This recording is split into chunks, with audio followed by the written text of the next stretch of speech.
ஒரு 3:30 3:40க்கு ஒரு ஃபோன் வருது. அண்ணா இந்த மாதிரி அப்பா குச்சிட்டாருண்ணா அப்படின்னு. அடையாறு பிரிட்ஜ் மேல இருந்து உள்ள ஆத்துல குச்சிட்டாருண்ணா அப்படின்னு.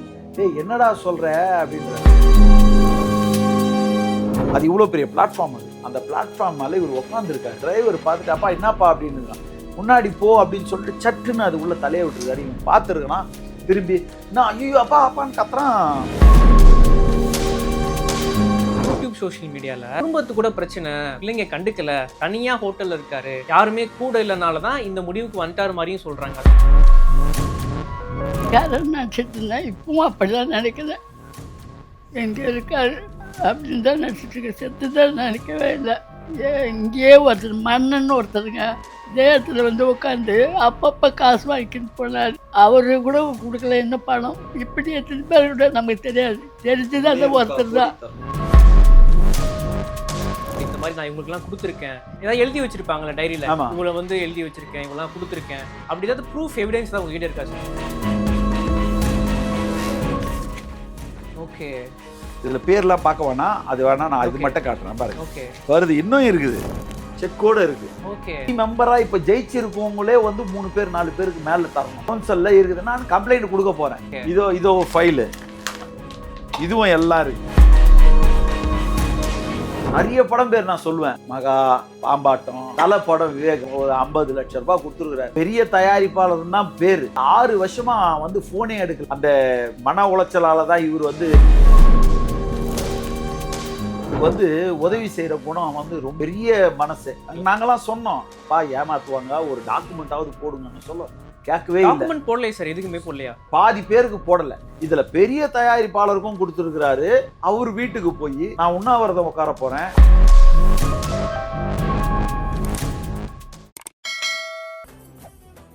மெரிபா பன்னீர் சோடா, ஐ ட்ரஸ்ட் மெரிபா. ஆரோரூட்ஸ் நேயர்களுக்கு வணக்கம். நான் உங்கள் விஜய் கதிர். இன்னைக்கு மறைந்த ப்ரொடியூசர் ராஜன் சார் ஃபேமிலி கூட இருக்கும். அவங்க கிட்ட நிறைய விஷயங்கள் கேட்டு தெரிஞ்சுக்க போகிறோம். சார் வணக்கம். சார் வணக்கம். சார், முதல்ல வந்து அப்பாவுக்கு இந்த மாதிரி ஆயிடுச்சுன்னு சொல்லிட்டு உங்களுக்கு முதல்ல தகவல் சொன்னது யாரு? அப்படி கேட்கும் போது உங்கள் மனநிலை எப்படி சார் இருந்துச்சு? அதாவது அன்னைக்கு ஞாயிற்றுக்கிழமை 17, அதுக்கு முன்னாடி ஒரு 2 நாளைக்கு முன்னாடி தான் வந்து அப்போலோவில் அவருக்கு சர்ஜரி பண்ணி ஃபேஸ் மேக்கர் வச்சுருந்தோம். அங்கே டிஸ்சார்ஜ் பண்ணுறாங்க, வியாழக்கிழமை டிஸ்சார்ஜ் பண்ணுறாங்க. நான் ஒரு 3 நாள் நான் இங்கே ரெஸ்ட் எடுத்துகிட்டு வரேன் அப்படின்னு சொல்லி வியாழக்கிழமை தான் டிஸ்சார்ஜ் அப்போலோவில் பண்ணி இட்டுன்னு வரோம். சாயந்தரம் டிஸ்சார்ஜ் பண்ணுறாங்க. இட்டுன்னு வந்து அவர் ரூமில் தங்குறேன் அப்படின்றாரு. திங்கக்கிழமையிலேருந்து எல்லாத்துக்கும் வந்துடுறேன் அப்படின்னு சொல்லிட்டு சரின்னு சொல்லி நானும் டெய்லி காலையில் 10 மணிக்கு போயிடுவேன். சாயந்தரம் 5:30 மணி வரைக்கும் அவர் கூட இருப்பேன். எதனா நாங்கள் என்கிட்ட ரொம்ப பேசியிருக்கிறார். இப்போ ஒரு 3-4 வருஷமாக நிறைய பேசுவார். டேய் இந்த மாதிரி இருக்குதுரா, அந்த மாதிரி இருக்குதுரா அப்படின்னுவார். அரசியலை பற்றி பேசுவார், சினிமாவை பற்றி பேசுவார். எக்ஸசைஸ் அவருக்கு எக்ஸசைஸ் பண்ணுறதுனா உயிர். அவருக்கு ரொம்ப பிடிக்கும். எக்ஸசைஸ் பண்ணுறவங்களையும் பிடிக்கும். இவரும் எக்ஸசைஸ் பண்ணுவார். எங்கேயுமே உட்கார மாட்டார். எங்கன்னா யாருன்னா பார்க்க போகிறாங்கன்னா கூட ½ அன் ஹவர் வெயிட் பண்ணுறாங்கன்னு சொன்னாங்கன்னா நடந்துக்கினே இருப்பார். தவிர ஆக்டிவான பர்சன், நடந்துக்கினே இருப்பார். தவிர எவ்வளோ நேரம் நடக்க சொன்னாலும் நடப்பார் அவர். அந்த மாதிரி ஒரு சுச்சுவேஷனு. அப்புறம் ஒரு ஹார்ட் அட்டாக் ஒன்று வந்துச்சு. அப்போ தான் நாங்கள் அப்போலோவில் ஃபஸ்ட்டு போய் பார்க்குறோம். அதுக்கப்புறம் செகண்டு ஒன்று வந்துச்சு. அதுக்கு ஸ்டண்ட் வைக்கிறோம். 3ஆவது அது வர சொல்ல தான் வந்து அந்த ரோபோட்டிக் ஆப்ரேஷன் ஒன்று பண்ணாங்க. அது பண்ணிவிட்டு வந்துட்டார். கொஞ்சம் நல்லா தான் இருந்துச்சு. லாஸ்ட்டில் கொஞ்சம் இரும்பல் சளி இருந்ததுனால லாஸ்ட்டாக ஒரு 10 days வந்து அங்கே வைக்க சொல்கிறோம். ஃபேஸ் மேக்கர் வைக்கலாமா அப்படின்னு அவங்க டாக்டர் கேட்டா அப்போலோவில். அவங்க ஃபேஸ் மேக்கர் வைக்கிறதுக்கு அவங்க வந்து சொன்னாங்க, திரு செங்குட்டுவன் சார் சொன்னாங்க, அப்போலோவில் ஹார்ட் ஸ்பெஷலிஸ்ட்டு. வச்சுட்டா ஒரு 6-7 வருஷத்துக்கு எந்த பிரச்சனையும் இருக்காது அப்படின்னாங்க. சரின்னு நாங்கள் அதை நம்பி தான் நாங்கள் வந்து சொன்னோம். அப்புறம் அவங்க அதை நல்ல வெற்றிகரமாக முடித்தாங்க. அப்புறம் அங்கேருந்து டிஸ்சார்ஜ் பண்ணி ரூமுக்கு போகிறேன். நான் 3 நாள் வந்துட்டார். நானும் காலையில் வர ஆரம்பித்தேன். காலையிலேருந்து சாயந்தரம் 5 மணி வரைக்கும் இருப்பேன். வியாழக்கிழமை போனேன், வெள்ளிக்கிழமை போனேன், சனிக்கிழமை போனேன், ஞாயிற்றுக்கிழமையும் போகிறேன். காலையில் 10 மணிக்கு அன்றைக்கி போயிட்டேன். நல்லா தான் இருக்கிறாரு. காலையில் என்னப்பா சாப்பிட்டீங்கன்னா, ஒரு இட்லி சாப்பிட்டேன்டா, எப்படி வலிக்குது என்ன ஏதுன்னு கேட்குறேன். ஒன்றும் இல்லை, நல்லா இருக்குது. இப்போ ப்ரீத்திங்லாம் எப்படி இருக்குதுன்னா நல்லா இருக்குது, ஃப்ரீயாக இருக்குது அந்த இது வச்ச பிறகு அப்படி. நாங்கள் இன்னும் ஒரு 1 வீக்கில் கிளியர் ஆகிடும்ப்பா எல்லாம், அதுக்கப்புறம் நம்ம திருப்பியும் வந்து இது பண்ணலான்னு சொல்ல அப்பயே சொன்னார், ஏய் நான் இன்னொரு ரவுண்டு ஒன்று வருவேன்டான்னு இப்படி கையை காமிச்சு, ஒரு ரவுண்டு வருவேன்டா. அது சண்டே அன்னைக்கு. சண்டே அன்னைக்கு ஒரு ரவுண்டு நான் வருவேன்டா, பெரிய ரவுண்டு ஒன்று வருவேன் அப்படின்னாரு. சரி, எனக்கு அது ஒரு பெரிய தெம்பாக இருந்துச்சு. அப்பா வந்து அந்த அந்த போல்ட்னஸ் வந்து அவர்கிட்ட இருந்து வேற யாருக்கிட்டையுமே நான் பார்த்தது கிடையாது. காசு நிறைய பேர் குடுக்கணும். இருந்தாலும் அத பத்தி பட மாட்டாரு. நான் சம்பாதிப்பேன்டா இந்த வயசுல கூட 85 வயசுல கூட போனா போதுடா நான் சம்பாதிப்பேன். இவங்கள நம்புறது தப்பு. கடைசியில என் பேர புள்ளைங்களுக்கு குடுக்கணுமேன்னு சொல்லி நான் குடுக்காம இவங்களுக்கு குடுத்துட்டேன். அப்படின்லாம் சொல்லியிருந்தாரு. நிறைய பேசின்னு இருந்தோம். மத்தியானம் 2 மணி ஆச்சு. அப்பா பேசின்னு இருந்துட்டு அப்படியே உட்காந்துருந்தாங்க. அவங்க ஷர்ட் ஹாஸ்பிட்டல்ல போட்ட ஷர்ட் 3 நாளா ஒரே ஷர்ட் போட்டுன்னு இருந்தாங்க. அத கழட்டிட்டு கொஞ்சம் அழுக்கா இருந்துச்சு. அப்பா கழட்டிடுங்க, வேற ஷர்ட் போட்டுங்க தொடச்சு விடுறேன் அப்படின்னு சொல்லிட்டு தலைலாம் வாரினேன். குழந்தை மாதிரி காமிச்சாரு. தலை வாரிட்டு அதுக்கப்புறம் கட் பனியன் போட்டு அவர் உக்காந்துட்டார். ஃபேஸ்லாம் கொஞ்சம் வாஷ் பண்ணிங்கன்னு அப்படியே உக்காந்துட்டார். சரி, நானும் என்ன பண்ணேன், பார்த்துட்டு அப்படியே உட்காந்துருக்க சொல்ல எங்கள் வீட்டிலேருந்து ஒரு ஃபோன் வருது. இந்த மாதிரி என் பையனுக்கு வந்து வாமிட் பண்ணிட்டு இருக்கிறான், ஃபுல்லாக இதுன்னு அவனுக்கு லூஸ் மோஷன் மாதிரி ஆகுது அப்படின்னு சொன்ன உடனே கொஞ்சம் வந்து பார்த்துட்டு போயிடுங்க அப்படின்றாங்க. 2 மணி வரைக்கும் அவருக்கு பேசின்னு வந்துட்டு தலைவாரி விட்டுட்டு பனின்னு போட்டு, அப்பா ஷேவிங் நாளைக்கு பண்ணிக்கலாம்ப்பா அப்படின்னு சொன்னேன். எல்லாம் சிரிச்சிக்கினே சரிடா சரிடா அப்படின்னாரு. எதுவுமே ஒரு வார்த்தை எதிர்த்து சொல்லவே இல்லை. சரிடா சரிடான்னு சொல்லிட்டு அதுக்கப்புறம் என்ன பண்ணேன், 2 மணிக்கு இந்த ஃபோன் வந்ததும் என் பையனுக்கு உடம்பு சரியில்லைன்னு நான் கிளம்புனேன். கிளம்பி வந்து என் பையனை பார்த்துக்கின்னு இருக்கிறேன். டேப்லெட்லாம் வாங்கி கொடுத்துட்டு எப்படிப்பா இருக்குது அப்படின்ற அது ஒரு 1.5 hour இருக்கும். நான் 2 மணிக்கு கிளம்புனேன். ஒரு 3:30 3:40க்கு ஒரு ஃபோன் வருது. டிரைவர் தான் பண்ணுறாப்புல. டிரைவர், அண்ணா இந்த மாதிரி அப்பா குச்சிட்டாருண்ணா அப்படின்னாரு. என்னடா என்ன இது என்ன குச்சிட்டாரு, ஒன்றும் புரியல. குச்சிட்டாருண்ணா அடையாறு பிரிட்ஜு மேலேருந்து உள்ள ஆற்றுல குச்சிட்டாருண்ணா அப்படின்னு சொன்னேன். டேய் என்னடா சொல்கிற அப்படின்ற. ஆமாண்ணே, நீ ஏன்டா எப்படிடா வெளியே ஏன்டா போனீங்க அப்படின்னு. வாக்கிங் போகிறேன், வண்டியை எடு அப்படின்னு சொன்னார். நானும் வண்டியை எடுத்தேன். அப்போ அண்ணங்கிட்ட சொன்னார் பேண்ட்டு போட சொல்லி. நடு அண்ணன் பேண்ட் போட்டார். நான் வரேன் அப்படின்னு சொல்லியிருக்காரு. இல்லை வேணா, நான் பக்கத்தில் தான் போகிறேன், போயிட்டு வந்துடுறேன் அப்படின்னாரு. நான் அங்கேருந்து கிளம்ப சொல்ல கூட அவர் படுத்துக்கின்னு தான் இருந்தார். படுத்துன்னு இப்படி இந்த கையை வந்து இப்படி தட்டின்னு ஏதோ யோசனையில் இருந்தால் மாதிரி இருந்துச்சு. நான் ஏன் அப்படின்னு சொல்லிட்டு சரி பார்த்துட்டு எப்பவுமே பண்ணுற மாதிரி அஸ் யூஷுவல் இப்படி தான் இருக்கும் அப்படின்னு நினச்சி நானும் கிளம்பிட்டேன். கிளம்பும் அந்த 1.5 hour கழிச்சு ஃபோன் பண்ணதும், என்னப்பா சொல்கிற நீ இந்த மாதிரி என்ன எங்கே இருக்கிற அப்படின்னு சொன்னதும் என்னை வாக்கிங் கூட்டின்னு போனார். டிஸ்ட்ரிபியூஷன் ஆஃபீஸையும் பார்த்துட்டு அதுக்கப்புறம் அப்படியே அங்கேருந்து தயாரிப்பாளர் சங்கத்தையும் வந்து பார்த்துட்டு அப்படியே அடையாருக்கு வந்து அடையாரில் வந்து அங்கே நிறுத்தி இவர் வந்து வாக்கிங் போகணும், நான் நீ நிப்பாட்டிடு அப்படின்னு. இவர் வாக்கிங் போகிறது எப்பவுமே பழக்கம் உண்டு. அதனால் என்ன பண்ணார், டிரைவரும் வாக்கிங்கை நிப்பாட்டியிருக்காப்புல. வாக்கிங் தானே பண்ணணும். அது இவ்வளோ பெரிய பிளாட்ஃபார்ம். அது அந்த பிளாட்ஃபார்ம் மேலே இவர் உட்காந்துருக்காரு. எதுக்கு உட்கார்றாரு அப்படின்னு சொல்லிட்டு டிரைவருக்கு கொஞ்சம் சந்தேகம் வந்துருக்குது. அப்படி திரும்பி பார்த்தா அப்பா அப்படின்னுறான். நீ போ நான் வரேன் அப்படின்னு சொல்லிட்டு கையை காமிச்சிருக்காரு. அவன் சரின்னு கொஞ்சம் முன்னாடி அப்படி போன உடனே இவர் மேலே இப்படி காலை தூக்கி போட்டு அந்த பிளாட்ஃபார்ம் மேலே ஏறி, கம்பி இவ்வளோ தூரம் இருக்குது, அந்த 4 கம்பி இருக்கும், 2 கம்பி கிட்ட இருக்குது. ஒரு கம்பி அந்த 2 நடுவில் இருக்கிறது மட்டும் கொஞ்சம் பெரிய கேப் இருக்குது. அந்த இடத்தாண்ட என்ன பண்ணியிருக்காரு, செருப்பை விட்டுருக்கிறாரு. டிரைவர் பார்த்துட்டு அப்பா என்னப்பா அப்படின்னு இருக்கான். முன்னாடி போ அப்படின்னு சொல்லிட்டு சட்டுன்னு அது உள்ள தலையை விட்டுருக்காரு. இவன் பார்த்துருக்கான். திரும்பி நான் ஐயோ அப்பா அப்பான்னு கத்துறான். வண்டியை நிப்பாட்டிட்டு இவன் அப்படி வண்டியை நிப்பாட்டி இப்படி திரும்புறதுக்குள்ள உள்ள குச்சிட்டார். நேராக ஃபேஸ் உள்ளே போய் விழுந்துட்டு இருக்குது. முதல்ல அது வெறும் சேராக தானே இருக்கேன். அதில் இதுவாக இருந்தால் அப்பயே கொஞ்சம் எங்களுக்கு அது வந்து கடல் முகப்புக்கு போய் சேர்ற இடம். போலீஸும் ஃபயரும் என்ன சொன்னாங்க, இங்கே விழுந்துட்டான்னு சொன்னோம்னா நம்ம நேராக அந்த பக்கம் தான் தேடணும் அப்படின்னாங்க. நான் கயிறு கொடுங்க, நானே இறங்கி நான் தேடுறேன், கயிறை பிடிச்சிங்க, நான் இறங்கி தேடுறேன், எங்கள் அப்பாவை முடிஞ்சால் நான் காப்பாற்றிடுறேன் அப்படின்னு. அது இல்லைங்க ஃபயர் சர்வீஸ் வருதுங்க அப்படின்னு சொல்லி ஃபயர் சர்வீஸ் வந்து ஒரு 45 minutes 1 hour ஆகிடுச்சு. அப்பயே எங்களுக்கு மனசெல்லாம் போச்சு. ஒரு பெரிய ஒரு ஆலமரம் சாஞ்சாம அது கூட இல்லை. மனசு வந்து எப்படி அந்த டைமில் இருக்குதுன்னு சொன்னால் என்ன சொல்கிறது, என்ன பைத்தியம் பிடிச்ச மாதிரி இருந்துச்சு. பைத்தியம் ஆன மாதிரி இப்படி கத்துறோம் அப்படி கத்துறோம். அப்புறம் என் சிஸ்டர்லாம் வெளியில் இருந்தாங்க, அவங்களுக்கும் ஃபோன் பண்ணி சொல்லிட்டேன். சொன்னதும் அவங்களும் வந்துட்டாங்க. வந்துட்டு என்னென்னா ஆச்சுன்னு அழுகுறோம். எல்லோரும் அழுகுறோம். நானும் என் தங்கச்சியும் பிடிச்சி அழுகுறோமே தவிர ஒன்றுமே எங்களுக்கு புரியல. என்ன பண்ணுறது, அடுத்தது என்ன பண்ணுறதுன்னே எங்களுக்கு ஒன்றும் புரியல. திடீர்னு வந்து இவ்வளோ பெரிய மனுஷன், எவ்வளோ போல்டான மனுஷன், இவர் குச்சாரா அப்படின்னு எங்களுக்கு நம்பிக்கையே இல்லை. அப்படியே எடுத்துன்னு வந்தாங்க. வர எங்களுக்கு வந்து திக்குன்னு அந்த அன்னைக்கு பூரா அந்த செகண்ட் அவரை பார்க்கவே முடியல. யூடியூப் சோஷியல் மீடியாவில் என்ன சொல்ல ஆரம்பிச்சிட்டாங்கன்னா, May 17 ஈவினிங் ஒரு 5 மணிக்கெலாம் குடும்பத்து கூட பிரச்சனை, குடும்பத்து கூட மனஸ்தாபம் இருக்குது, பிள்ளைங்க கண்டுக்கலை, அந்த மனத்துயரத்தினால தான் இந்த முடிவு எடுத்துட்டாரு. ஏன்னா வந்து ஒரு குடும்பத்து கூட இல்லை, தனியாக ஹோட்டலில் இருக்கார், யாருமே கூட இல்லைனால தான் இந்த முடிவுக்கு வந்துட்டார் மாதிரியும் சொல்றாங்க. அதுக்கு என்ன சார் சொல்ல ஆசைப்படுறீங்க நீங்க? ஒன்றும் இல்லை, இது தவறான செய்தி, தப்பான செய்தி. யூடியூப்பில் அவங்களுக்கு அவங்க குடும்பத்தில் இந்த மாதிரி நடந்தால் தான் அவங்களுக்கு என்ன நடந்துச்சுன்னு தெரியும். எதனா கண்டது யாருன்னா சொல்கிறாங்கன்னா போட்டுடுறாங்க. இது வந்து பெரிய ஏற்கனவே நான் சொன்னேன் 18ஆம் தேதி அந்த பேப்பரில் எல்லாத்துலேயும் குடும்பத்தில் தகராறு, பெரிய அண்ணன் வந்து பணம் கேட்டார் ஸ்கூலை விற்று அப்படின்னு சொல்லி அவங்க இஷ்டத்துக்கு குடும்பத்தில் சண்டை, அதனால் இவர் வந்து 8 வருஷமாக வந்து இதில் இருக்கார் பாம்ரோவில் அப்படின்னு சொல்லிட்டுலாம் சொன்னாங்க. இது எல்லாமே தப்பு. எங்கள் அம்மாவுக்கு ஆப்ரேஷன் பண்ணோம், முட்டி ஆப்ரேஷனு. முட்டி ஆப்ரேஷன் பண்ணதும் இவங்க வீட்லேயே தான் அவங்கள ஒருத்தரை வச்சு பார்த்துக்குறோம்.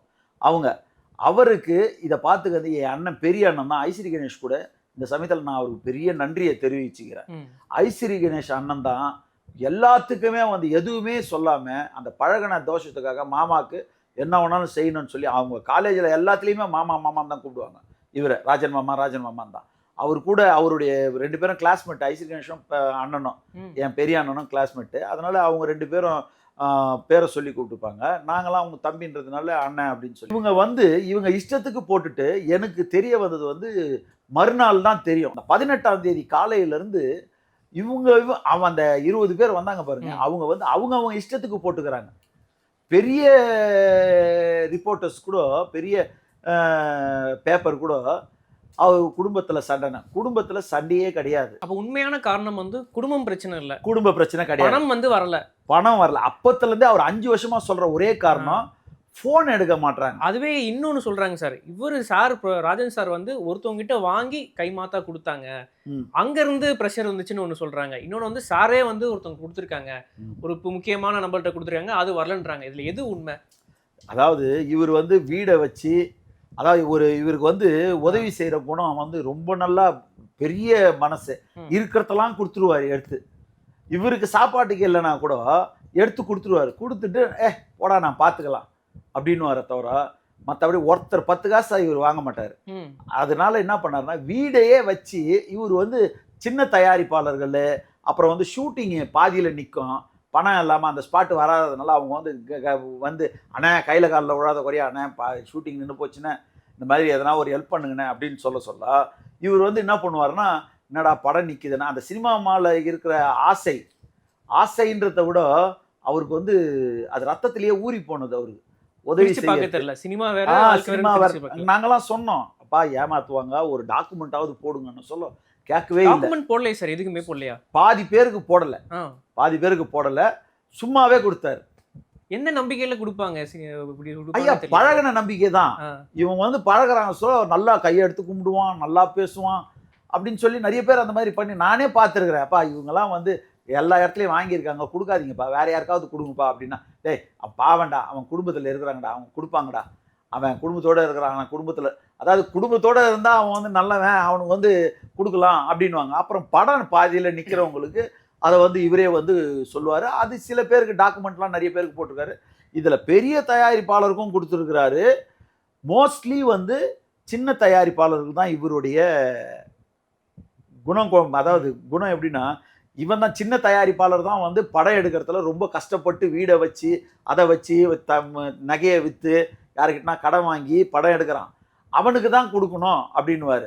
ஏன்னா அவன் வளர்ந்து வந்தான்னா சினிமா வளரும், அதனால ஒரு 1000 பேர் 10,000 பேர் வேலை செய்வாங்க, அவங்களுக்கு வேலை கிடைக்கும், அவங்க குடும்பம் இதனால சாப்பிடும் அப்படின்னு. ஒரு படம் நிற்குதுன்னா அவருக்கு போய் ஃபைனான்ஸ் பண்ணுவார். அவங்க வந்து கேட்பாங்க, உடனே கொடுப்பார். கொடுத்துட்டு நீ எப்பப்பா கொடுக்குற, படம் ரிலீஸ் அப்போ கொடுக்குறியா சொன்னால் படம் ரிலீஸ் அப்போ இவங்க வந்து சொல்லவே மாட்டாங்க. வாங்கந்தோட சரி, அதோட இவரை கண்டுக்கவே மாட்டாங்க. அவன் படம் முடிச்சு அவன் ரிலீஸ் பண்ணிடுவான். இவர் போய் கேட்பாரு, என்னப்பா படம் ரிலீஸ் அண்ணா, அடுத்த படம் பண்ண சொல்ல கொடுக்குறேண்ணே, அடுத்த படம் பண்ண சொல்ல கொடுக்குறேன்னு அப்படியே மாற்றி தள்ளிக்கினே வருவாங்க. இது ஒரு பெரிய அவருக்கு வந்து டிராபேக் ஆகிப்போச்சு. இவர் வீடை வச்சு கொடுக்குறாரு, அம்மாவுடைய நகையெல்லாம் வச்சு கொடுக்குறாரு. அப்போ அதுக்கு இன்ட்ரெஸ்ட் கட்டணும்ல. 22 கொரோனா முடியுது பாருங்க, கொரோனா முடிஞ்சு ஆரம்பிக்குது சினிமா. அப்போ வந்து பெரிய நஷ்டத்துல இருந்து படம் பாதியில் நிற்கிறவங்களுக்குலாம் கொடுத்தாரு. நீ எடுத்து முடிச்சு நல்லா இரு அப்படின்னு சொல்லி அப்போ கொடுத்தாரு நிறைய. அவங்க எல்லாம் இன்னும் பணம் கொடுக்கல. இவங்க கொடுத்தாதான் இன்னொருத்தருக்கு கொடுக்க முடியும், இன்ட்ரெஸ்ட் கட்ட முடியும், அம்மாவுடைய நகையை மூட்ட முடியும், வீட்டுக்கு இன்ட்ரெஸ்ட் கட்டணும். நம்ம இன்னொருத்தருக்கு கொடுத்துட்டு நம்ம பணத்தை போய் அதில் போட்டு இன்ட்ரெஸ்ட் கட்ட முடியுமா?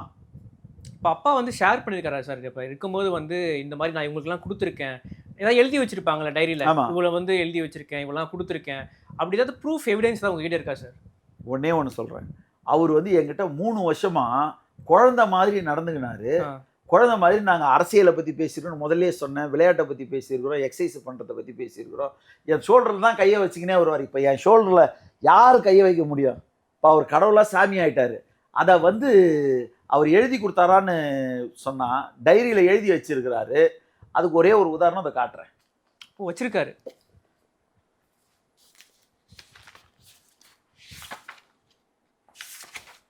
ஓகே.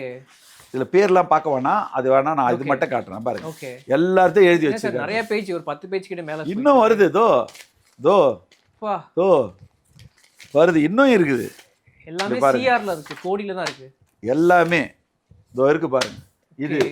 இது எல்லாமே இது ஃபுல்லா இருக்கிறது எல்லாருமே. இப்போ 2 நாளைக்கு முன்னாடி நான் ஃபோன் பண்றேன், யாருமே ஃபோன் எடுக்க மாட்டாங்க. அவங்களாம் எதுவும் அதுக்கப்புறம் இனிஷியேட் பண்ணி வரலையா? அப்பா சில பேர் வந்து அவங்களாம் வந்து கேட்பாங்களே, இந்த மாதிரி அப்பா வந்து என்கிட்ட நான் வாங்கியிருந்தேன், அதை நான் திருப்பி கொடுக்குறேன், எனக்கு டைம் கொடுங்கன்னு மாதிரி தான் டைம் கேட்பாங்களே, அந்த மாதிரி எதுவும் வந்தாங்களா, ரீச் பண்ணாங்களா உங்களுக்கு ஏதாவது? அதுல வந்து இவ்வளோ பேர் இருக்கிறாங்க. இப்போ இவ்வளோ பேரில் வந்து 2-3 பேர் தான் வந்து நான் ஃபோன் பண்ணி எடுத்தாங்க. அவங்களா ஒருத்தராக யாருமே வரல. நான் ஃபோன் பண்ண பிறகு தான் அவங்க வந்து ஆன்சர், அதுவும் ஃபர்ஸ்ட் டைம் பண்ண சொல்ல யாரோ ஃபோன் வருதுன்னு எடுக்கிறாங்க. அப்போ நான் இவர் பையன் அப்படின்னு சொன்ன உடனே நான் அப்பா வந்து எனக்கு கடவுள் மாதிரி அந்த டைமில் உதவுனாரு, படத்தை நாங்கள் இவர் இல்லைன்னா நாங்கள் ரிலீஸே பண்ணியிருக்க முடியாது அப்படின்னு சொல்லிட்டு நிறைய படம் பேர் நான் சொல்லுவேன். மகா, பாம்பாட்டம், விவேகம், தலை படம் விவேகம், அதில் நடிச்சிருக்கிறாரு. அதில் ஒரு 50 லட்ச ரூபாய் கொடுத்துருக்குறாரு. என்ன சொல்லுங்க, அதில் பாதி தான் வந்திருக்குது, இன்னும் பாதி வரல. அதுக்கப்புறம் இன்னும் நிறைய சொல்லிக்கினே போகலாம். அது ஃபுல்லாக நிறைய இது படித்தோம்னா அது படிச்சுக்கினே போகலாம். அதுக்காக அவர் நிறைய சின்ன தயாரிப்பாளர்கள் தான், சின்ன தயாரிப்பாளர்கள் நிறைய பேருக்கு கொடுத்துருக்குறாரு. அவங்க படம் ரிலீஸ் ஆக சொல்ல கொடுக்கல. பெரிய படம் பண்ணியிருக்காங்க, அவங்களும் கொடுக்கல. பாஸ்கர் தி ராஸ்கல் அப்படின்ற படம், ஜன்னல் ஓரம் அப்படின்னு நிறைய படத்தோட ப்ரொடியூசர்ஸ் எல்லாமே இன்னும் திருப்பி இன்னும் கொடுக்கல. இன்னும் அவங்களெலாம் வந்து நிறைய நிற்கிது. ஈசி மெம்பராக இப்போ ஜெயிச்சிருக்கவங்களே வந்து 3 பேர் 4 பேருக்கு மேலே தரணும். அப்படிங்களா சார்? கவுன்சிலில் இருக்குது. நான் கம்ப்ளைண்ட் கொடுக்க போகிறேன். நேத்து இவ்வளவு எவிடன்ஸ் வச்சிருக்கீங்க, டைரி வச்சிருக்கீங்க, கால் ரெக்கார்டிங் எல்லாம் வச்சிருக்கீங்க. இங்க பாருங்க, கால் ரெக்கார்டிங். நீங்க போய் ஹெல்ப் கேட்டிங்களா சார்? இங்க பாருங்க, செக் கோட் இருக்கு. ஓகே, ஓகேங்களா? இது எல்லாம் தனி, இது எல்லாமே தனி. ஓகேங்களா? இப்போ எனக்கு கொடுத்துட்டேன்றாங்க. இது ஒன்று, இதோ ஃபைலு, இதுவும் எல்லாம் இருக்குது எழுதி வச்சதெல்லாம். ப்ரொடியூசர் கவுன்சிலுக்கு போய் நான் கேட்குறேன். அதில் எனக்கு துணை தலைவர் மட்டும் கமலக்கண்ணன், அவர் நல்ல நேர்மையானவர், எனக்கு ரொம்ப பிடிச்சவர். அவர் வந்து இந்த ஒளிவு மறைவு இல்லாமல் பேசுவார், எல்லாருக்கும் என்ன நியாயமோ அதை கொடுப்பாரு. அவர் வந்து ஒரு பைசா எடுக்கணும்னு நினைக்க மாட்டார். கமலக்கண்ணன் சொல்லி துணைத் தலைவராக இருக்கிறவர், கவுன்சிலேருந்து ஒரு டீ வாங்கி சாப்பிடணுன்னு கூட நினைக்க மாட்டார். அவர் பணத்தை போட்டு தான் பண்ணுவார். அவர் எனக்கு நல்ல பழக்கம், அண்ணன் தான் கூடுவேன். அவர் வந்து எனக்கு கவுன்சிலில் எனக்கு அந்த இதுவே வேணாம், காசு ஒரு காசு கூட வேணாம், நான் வந்து சேவை செய்ய வந்திருக்கிறேன் அப்பா மாதிரி சொல்லுவாங்க. அங்கே டீ சாப்பிட்றதுனா கூட காசு கொடுத்து அனுப்பிச்சி விடுவார். அவர் காசை கொடுத்து அனுப்பிச்சி எனக்கு டீ வாங்கினுவான், எனக்கு சுண்டல் வாங்கினுவான் அப்படின்னுவார். வேற யாரும் அப்படி செய்ய மாட்டாங்க. அதனால் அவர் கமலக்கண்ணன்கிட்ட நேற்று பார்த்து சொல்லியிருக்கேன். அவங்க வந்து கம்ப்ளைண்ட் கொடுக்க சொல்லியிருக்காங்க. இந்த கம்ப்ளைண்ட்டு இனிமேல் தான் கொடுக்க போகிறேன். நான் கொடுத்து ஃபஸ்ட்டு நான் ஈசியில் இருக்கவங்களுக்கு தான் கொடுக்க போகிறேன். ஈசியில் பதவியில் இருக்கவங்களுக்கு தான் நான் கொடுக்க போகிறேன். அதுக்கப்புறம் பெரிய தயாரிப்பாளர் அவர் வீட்டுக்கு போய் நான் உண்ணாவிரதம் உட்கார போகிறேன். அவங்க அந்த பெரிய தயாரிப்பாளர்னு சொல்கிறீங்களா? அவங்கள நீங்கள் ரீச் பண்ணி கால் எடுத்தாங்களா? அதாவது பெரிய தயாரிப்பாளர் தான் பேர். அவங்க பண்ணுறது அப்பா கிட்ட 2019 வாங்கியிருக்காங்க. வாங்கிட்டு 6 வருஷமாக வந்து ஃபோனே எடுக்கலை. 7 வருஷமாக ஃபோனே எடுக்கலை இன்றைக்கி வரைக்கும். நான் கவுன்சிலில் நிற்கிறேன். இப்போ ஈசி கவுண்டிங்கு நின்று நிறைய ஓட்டு வாங்கினேன், ஒரு 350 ஓட்டுக்கு மேலே வாங்கினேன். அதில் வந்து நான் நிற்க சொல்ல அவர் மருமக பேரில் ஒரு கம்பெனி ஆரம்பித்து ஆந்திராவில் துணை சிஎம்மா வந்து பவன் கல்யாணம் வச்சு எடுக்கிறாரு. சார் நீங்கள் சொல்கிறது ரொம்ப பெரிய இதாக இருக்கே சார். ஆமாம், அவர் அதை எடுக்கிறாரு. ஆனால் எங்களுக்கு பணம் கொடுக்கறதுக்கும் ஃபோன் எடுக்கிறதுக்கும் முடியல அவரால். அதனால் நான் டிஸ்ட்ரிபியூஷன்லேயும் நான் சொல்லி கம்ப்ளைண்ட் கொடுத்துருவேன். அவர் மேலே தயாரிப்பாளர் மேலேயும் கம்ப்ளைண்ட் கொடுத்துருவேன். அவர் பெரிய நிறுவனம்னா இருக்கட்டும், அப்புறம் அவங்க பேர் லேடிஸ் பேர் இவர் சொல்லிட்டாரு அவர் சொல்லிட்டாருன்னா நாங்கள் எங்களுக்கு இப்போ கட்ட முடியல எங்களால். எங்களை வந்து எல்லாரும் கழுத்தை பிடிக்கிறாங்க. மனசால இவங்க எல்லாருமே வந்து காரணம் அதுக்கு தான். ஃபோனை எடுக்க மாட்டாங்க, அசிங்கப்படுத்துவாங்க. இவ்வளோ பெரிய மனுஷன் 55 வருஷமா சினிஃபீல்டில் இருக்கிறாரு. KS கோபாலகிருஷ்ணனுடைய முதல் படம் ஆதிபரா சக்தியில் ஒரு சின்ன ரோலில் வந்தவர். அதுக்கப்புறம் இவ்வளோ முயற்சியில் வந்து அவருடைய தனிப்பட்ட முயற்சியில் யாருக்கிட்டையும் 10 காசு வாங்காமல், ஒரு கெட்ட பேர் வாங்காமல், ஒரு நேர்மையான, எப்படி சொல்கிறதுனா ஒரு நேர்மையான ஜாம்பவான் மாவீரன், யாருக்கிட்டையும் 10 காசு வாங்கலை, எல்லாருக்கும் கொடுத்து தான் பழக்கம் இவருக்கு. இப்போ ஓவராலாக எவ்வளோ அமௌண்ட் வந்து அப்பாவுக்கு அவங்க கொடுக்க வேண்டியது இருக்கும்? ஒரு 15 கோடியிலேருந்து 20 கோடி வரைக்கும் வரும். அது இப்போ தான் கணக்கு பார்க்க ஆரம்பிச்சிருக்கிறோம். எல்லாத்தையும் பார்த்து உங்ககிட்ட காமிச்சேன். இப்போ நான் டைரியில் எழுதி வச்சிருக்காரு, செக் இருக்குது, எல்லாமே இருக்குது. இதை நான் ஏற்கனவே ஒரு பேட்டியிலையும் நான் சொல்லியிருக்கேன். தயாரிப்பாளர்களுடைய அந்த மன உளைச்சலால் தான் இவர் வந்து பண்ணிக்கினாரு. மற்றபடி இவர் ஃபைனான்ஸ் யாருக்கும் வெளியில யாருக்குமே கொடுக்கல. ஒருத்தருக்கு கூட வெளியில கொடுக்கல. எல்லாம் படம் எடுக்கிறவங்க தான். இண்டஸ்ட்ரிக்குள்ளேயே தான் கொடுத்துருக்காரு. இவர் ரத்தத்திலேயே வந்து அவங்க வந்து அவங்களுக்கு உதவி செய்ய தான் கொடுத்தாரே தவிர, எல்லாம் இப்போ வாய்க்கு வந்ததை பேசிக்கிறாங்க.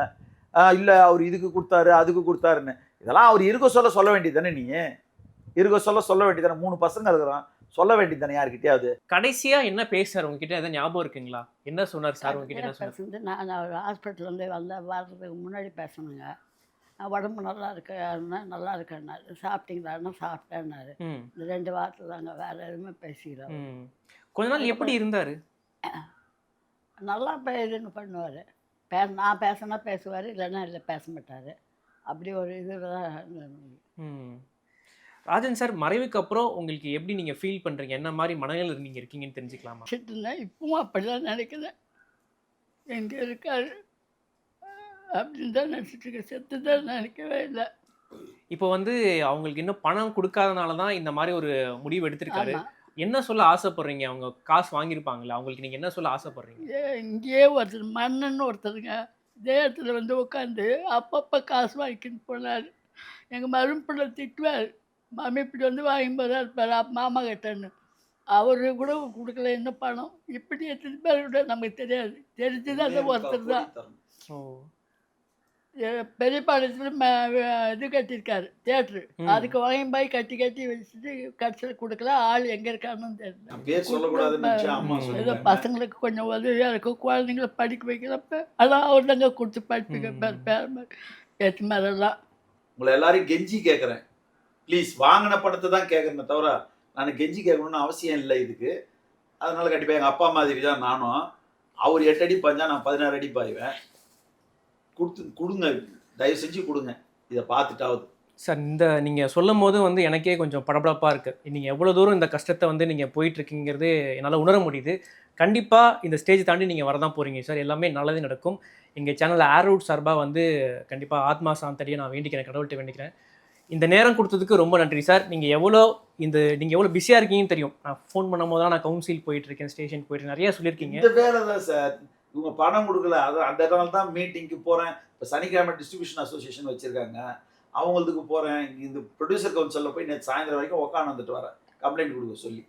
நம்பிக்கையாக இருங்க சார், எல்லாமே நல்லதே நடக்கும் நான் வேண்டிக்கிறேன். ரொம்ப நன்றி சார் உங்கள் நேரத்துக்காக. கடவுள் ஆசீர்வாதத்தோட எல்லாரும் நல்லா இருக்குன்னா, கொஞ்சம் எல்லாரும் மனசு வச்சு எங்களுடைய கஷ்டத்தையும் தீர்த்து வச்சிங்கன்னா நல்லா இருக்கும்.